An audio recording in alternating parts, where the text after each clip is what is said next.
네, 안녕하세요. 4월 10일 금요일 오늘 크립토 경제 시황 브리핑 시작하겠습니다. 오늘 분위기가 좀 어제랑 많이 달라졌습니다. 오늘 핵심 키워드는 미 이란 직접 협상 파키스탄 개시, 비트코인 오전에 73,000달러 돌파 시도하다가 현재 71,000달러 유지 중에 있고, 코인베이스 프리미엄 플러스, 또 신규 롱주도 세력이, 또 SEC 의장 폴 애킨스는 노회에 암호화폐 법안 통과 촉구를 현재 강조하고 있고, 나스닥도 25,000포인트 지지하고 있습니다. 오늘도 한번 달려보겠습니다. 먼저 글로벌 매크로부터 확인해 볼게요. 미국 이란의 새 데드라인, 그리고 휴전, 흔들린다는 내용인데, 대통령은 이번 주말 파키스탄에서 이란 측과 직접 만나 협상을 이어가기로 했다라는 내용입니다. 뉴욕타임즈는 분석 기사에서 이번 휴전이 미국 신뢰도에 타격이라고 비판을 하기도 했고, 36시간 혼돈 끝에 휴전 합의가 이뤄진 과정도 상세히 다뤘습니다. 월스트리트저널도 보면 오늘 가장 눈에 띄는 기사는 이란이 암호화폐 경제, 휴전 이후 새로운 성장 방법을 찾고 있다라고 언급을 했습니다. 이란이 호르무즈를 통과하는 유조선들에게 암호화폐로 통행료를 받는 방식을 추진하고 있다는 겁니다. 코인 시장 입장에서는 이란이 암호화폐를 실물 경제에 활용하는 사례가 늘어난다는 긍정적인 신호이며, 또 S&P 연속 상승을 하고 있다 보니 2026년 기준 연초 대비 플러스로 전환이 됐다는 기사도 나왔습니다. 블룸버그는 트럼프가 파키스탄 협상 전에 이란을 향해 다시 강경 발언을 했다는 내용이며, 근데 동시에 이란이 더 합리적인 계획을 제출했다는 보도도 나오고 있습니다. 그리고 중국이 이 협상에서 중재 역할을 했다는 게 블룸버그의 단독 보도입니다. 미중 협력 신호가 나오고 있다고 보고 있으며, 관세 완화 기대로 연결될 수 있는 부분입니다. 파이낸셜 타임즈는 호르무즈를 계속 장악하면서 북해 유가가 사상 최고를 기록했다는 내용입니다. 워싱턴 테헤란 휴전 합의가 에너지 위기를 막지 못하고 있다라고 있으며, 가디언은 오늘 제일 강력한 내용인데, 네타냐후는 레바논엔 휴전이 없다라고 선언을 했다라는 내용이며, 이스라엘이 레바논의 공습을 재개했다라는 내용을 밝혔습니다. 4월 10일 핵심 정리해드리면, 오늘 가장 중요한 뉴스는 파키스탄과 직접 협상을 개시한다라는 것, 그리고 부통령 허시너 위트코프가 이란 외무라인과 직접 만난다는 것, 그리고 이란이 합리적인 계획을 냈다라는 것, 그리고 유가 리스크가 내려가면 인플레는 쿨다운, 암호화폐는 순풍이 불 거다라는 것을 우리가 이제 참고하시면 되겠습니다. 그러면 자산시장 살펴보겠습니다. 먼저 나스닥을 볼게요.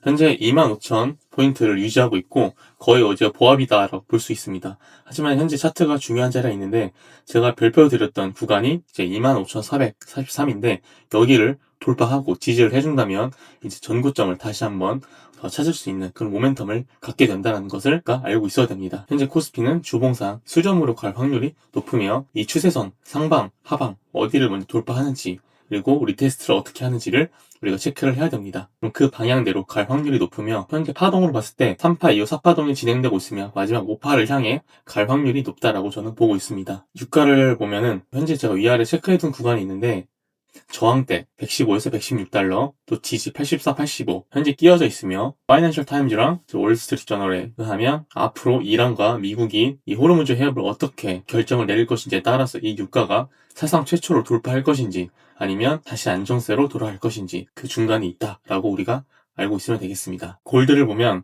어제와 비슷해요. 마찬가지로 위로 가기 위해서는 4,900달러를 돌파하고 여기를 지지해줘야, 그 작업이 마치고 나서야 이제 5,400달러를 돌파할 수 있는 그런 모멘텀을 갖게 됩니다. 어제와 크게 다를 바가 없는 위치죠.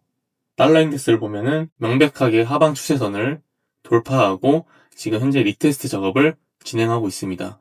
하지만 이 리테스트 작업이 페이크로 나와서 다시 하방으로 들어간다면 다양한 위험 자산들이 호재로 작용할 것이고, 다시 한번 여기를 딛고 올라간다면 강달러로 돌아서면서 크립토 쪽에 압박을 가할 수 있다는 것을 우리가 알고 있어야 됩니다. 채권을 보면 전반적으로 오늘 거의 다 하락을 한 모습을 보여주고 있는데, 2년물이 3.779%, 5년물이 3.9, 그리고 30년물이 4.8%, 10년물이 4.2%. 단기채가 많이 빠졌다는 게 중요합니다. 페드의 금리 인하 기대가 선 반영되고 있다는 것이며, 채권 금리가 내려가면 주식이랑 위험 자산에 대한 부담이 완화가 됩니다. 그리고 재무부가 오늘 자국 채무를 위해 20억 달러를 매입을 했는데, 이달 6개로 총 170억 달러인데, 이게 달러 유동성을 공급하는 거라서 시장에 돈이 풀리고 있는 환경이 만들어지고 있다라고 우리가 알고 있으면 되겠습니다. 그렇다면 이제 온체인 쪽 우리 살펴보겠습니다.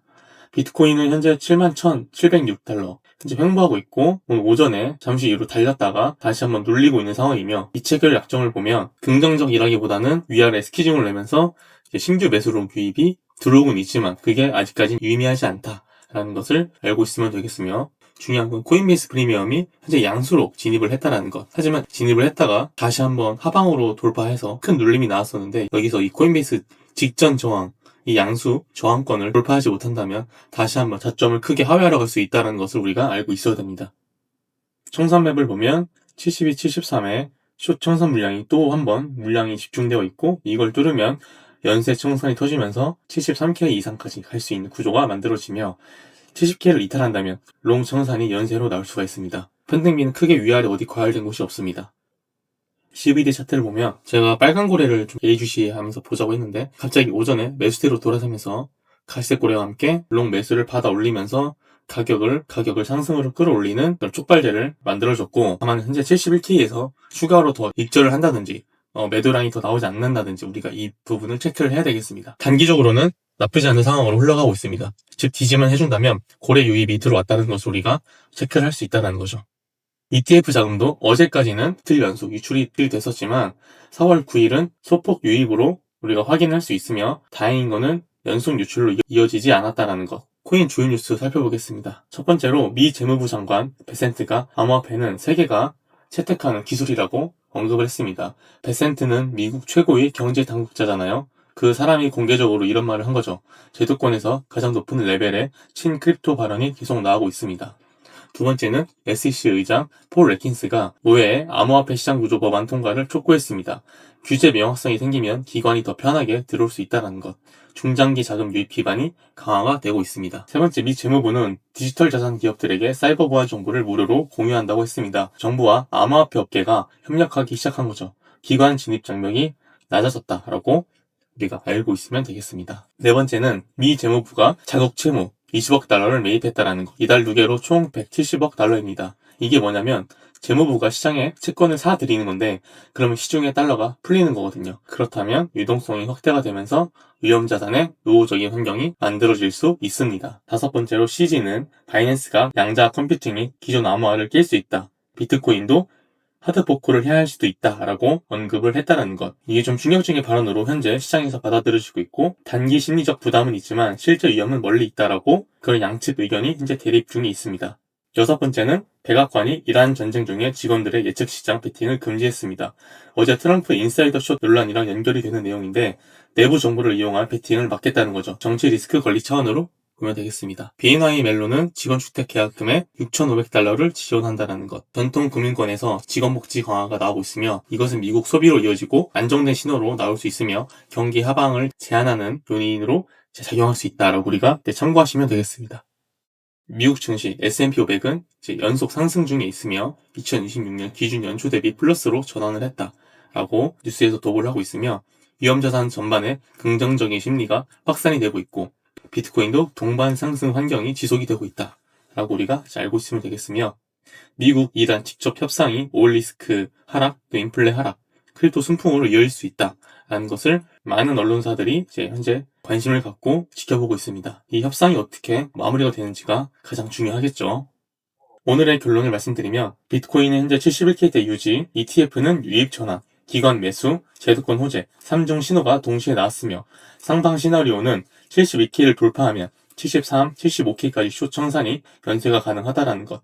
총매는 파키스탄 협상 타결 소식, 그리고 ETF 유입 지소, 또한 나스닥은 현재 25,000 지지 중에 있으며, 이 세 가지가 같이 나와주면 상방으로 갈 수 있는 확률이 매우 높아집니다. 하방 시나리오는 협상이 결렬이 되거나 이스라엘이 다시 확전이 된다면 내기가 달라지겠죠. 다시 70K가 깨지고 68K 리테스트가 열릴 수 있습니다. 달러가 반등을 하고 ETF가 유출이 재개되면 하방 압력이 강해질 수 있습니다. 오늘 체크포인트 5가지를 말씀드리면, 파키스탄 협상 결과 헤드라인, 그리고 ETF 자금 유입 지속 여부, 달러 98.7달러에서 101달러까지 반등하는지, 올 하락하는지, 나스닥 25,000 지지 여부, 그리고 비트코인 72K 돌파 캔들 유지하는지, 여기까지 우리가 체크를 하면 되겠습니다. 오늘은 CPI까지 있다 보니까 방향에 조금 더 힘이 실리지 않을까라고 기대를 하고 있습니다. 그러면 저는 이따가 저녁 브리핑 때 뵙도록 하겠습니다. 오늘도 자료 꼼꼼히 정리를 했고, 구독이랑 좋아요 정말 큰 힘이 되니까 많은 부탁드리겠습니다. 감사합니다.